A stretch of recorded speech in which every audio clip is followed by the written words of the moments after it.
Good afternoon, class 7th. Dear students, as we have successfully completed chapter 3, so today we are going to start unit 4, which is exponents. Today we will learn about the base, exponent and value, which is given on page 47.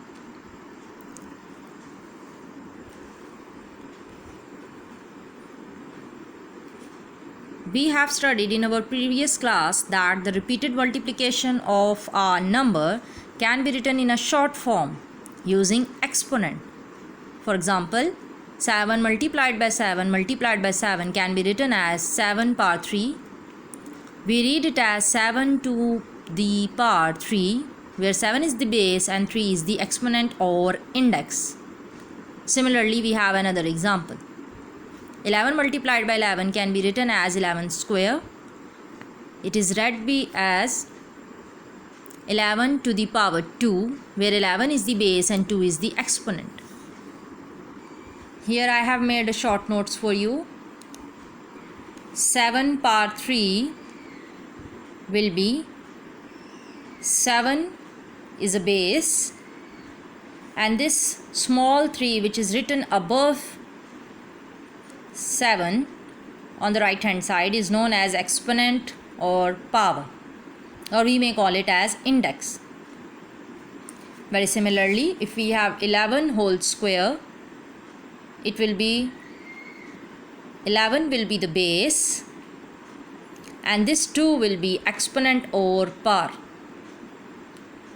Means the number written at the right hand side of the bigger number as a power will be known as exponent or power. The small digit written above the big digit is known as exponent or power.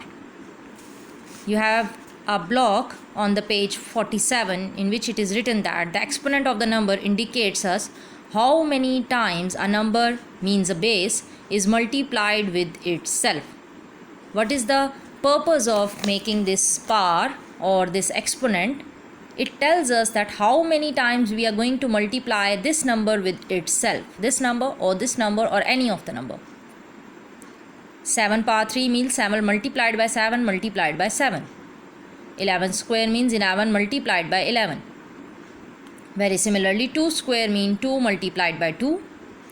And 8 power 4 means 8 multiplied by 8 multiplied by 8 multiplied by 8 and multiplied by 8. 4 times we have to multiply 8.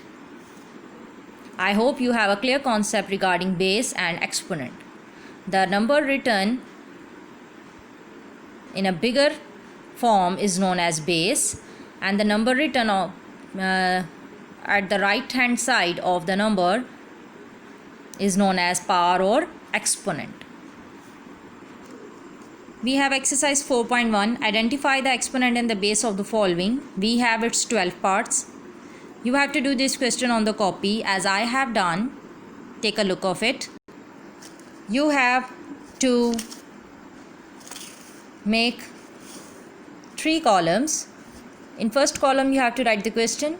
In the second column you have to give the heading of the base. In the third column you have to give the heading of the exponent. Okay girls? Now let's begin with the question. We have minus 1 power 9.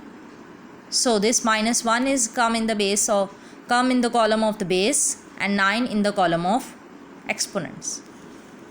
2 power 100. 2 is the base, 100 is the exponent.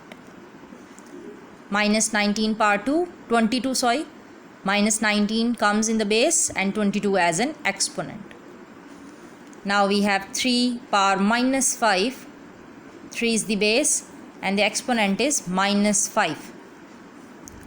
AB whole power n. This a into b is the base and this n will be exponent. Then we have minus 6 by 11 power 8. 6 by 11 minus is the base and 8 is the exponent. A power minus mn. A is the base, minus m into n is the exponent. Then we have 2 by 9 power 7. 2 by 9 is the base and 7 is the exponent. P by Q whole power 4 will be P by Q base and 4 will be exponent. Minus 1 by x power 6 minus 1 by x base 6 exponent. X by y whole power m, x by y or x over y is the base, m is the exponent. 11 by 13 minus b power, 11 by 13 is the base and minus b is the exponent. That's all for today, girls. You have to do this question as I have done for you. You have to do it on the neat copies. Take its clear picture and send it to me till 5. If still you have any problem, any query, you may ask. You have to do only this question on the copy. You don't have to write the concept of the base or exponent as it is written on your books. I hope I am clear. Till next lecture, take care. Allah Hafiz.